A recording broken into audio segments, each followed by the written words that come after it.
বর্তমানে দেশের যে অবস্থা, এই অবস্থায় এই ধরনের মানবাধিকার কমিশন বলি, ফাউন্ডেশন বলি, বিভিন্ন ক্লাব প্রতিষ্ঠানগুলো বলি, স্কুল কলেজ ইউনিভার্সিটি বলি, সবাই যদি সোচ্চার না হন তাহলে এই সমাজটাকে বাঁচানো যাবে না। আপনারাই বলেছেন যে মাদক এমন ভাবে ঘরে ঘরে ঢুকে গেছে, এলাকায় এলাকায় ঢুকে গেছে, এটাকে শুধুমাত্র পুলিশের পক্ষে কোনোভাবেই সম্ভব না। যদি আমরা সামাজিকভাবে এর বিরুদ্ধে প্রতিরোধ গড়ে তুলে না তুলি, আমাদের সামাজিক প্রতিরোধ গড়ে তোলার জন্য এই ধরনের মানবাধিকার ফাউন্ডেশন যারা আছেন, বিভিন্ন সামাজিক প্রতিষ্ঠান যারা আছেন, তাদেরকে সেই দায়িত্বটা নিতে হবে। কারণ আজকে আমাদের যুব সমাজ যে অবক্ষয় হয়ে যাচ্ছে, তাদের নীতি নৈতিকতার চরম যে বিপর্যয় ঘটেছে, যদি এটা হয় তাহলে এই দেশের ভবিষ্যৎটা কি? আমার তরুণ সমাজ যদি নষ্ট হয়ে যায়, আমাদের সন্তানরা যদি নষ্ট হয়ে যায়, তাহলে তো ভবিষ্যতে এই ধরনের সমাজ করবে নুরু হাজিরার জন্ম হবে না। সেটার জন্য সন্তানদেরকে ভালো রাখার জন্য অনেক সময় শাসন করতে হয়। সেই শাসনটা ওই পুলিশের মাধ্যমে না হয়ে যদি সামাজিকভাবে শাসন করা যায় তাহলে অনেকটা ভালো হয়। এটা আমার জন্মভূমি, এটা আমার মাতৃভূমি। কাজেই আমার মা বাবাকে যেরকম ভালোবাসি, আমার দেশটাকেও সেরকম ভালোবাসি, আমার ঢাকা শহরটাকে সেরকম ভালোবাসি।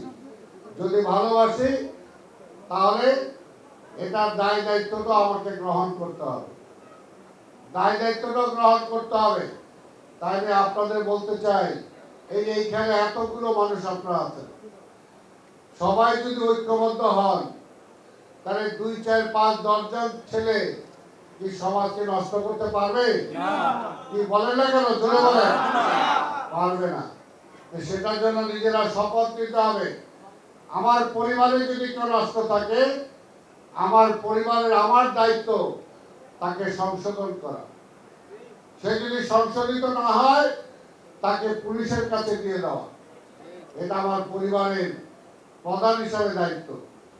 আমি যদি এটা করি তাহলে এলাকার মানুষ আমাকে শ্রদ্ধা করবে।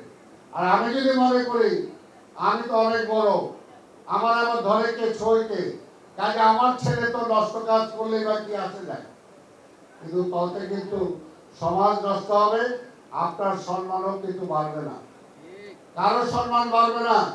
কিন্তু আজকের ওই অবস্থাটা নাই। আমরা ছোট ছিলাম এক সময়, সন্ধ্যার পরে বাড়ির বাইরে থাকলে মা বাবা প্রশ্ন করতো কেন 1 ঘন্টা দেরি হলো বাসায় ঢুকতে। আর এখন রাত দুপুরেও বাসায় গেলে কেউ জিজ্ঞেস করে না। আগে বাবা মা জিজ্ঞেস করতো, পকেটে যদি টাকা থাকতো জিজ্ঞেস করতে যে কোত্থেকে পাইলি, কিভাবে পাইলি। কিন্তু আজকে বাবা মা কিন্তু সেই প্রশ্নটা করে না, মনে করে যে না আমার ছেলে ইনকাম করতেছে, আরে কিভাবে ইনকাম করতেছে সেটাও তো আপনাকে জানতে হবে। কিন্তু আজকে সেই অবস্থাটা নাই। একদিন আমাদের সবাইকে মরতে হবে, সবাইকে কবরে যেতে হবে। এই দুনিয়া আমি বিশাল সাম্রাজ্যের মালিক হতে পারি, অনেক টাকা পয়সার মালিক হতে পারি। এই যে যারা আগে ছিল, আমাদের পূর্বে যারা ছিল, আজকে যারা বেঁচে নাই, তারা কিন্তু চলে গেছে কবরে।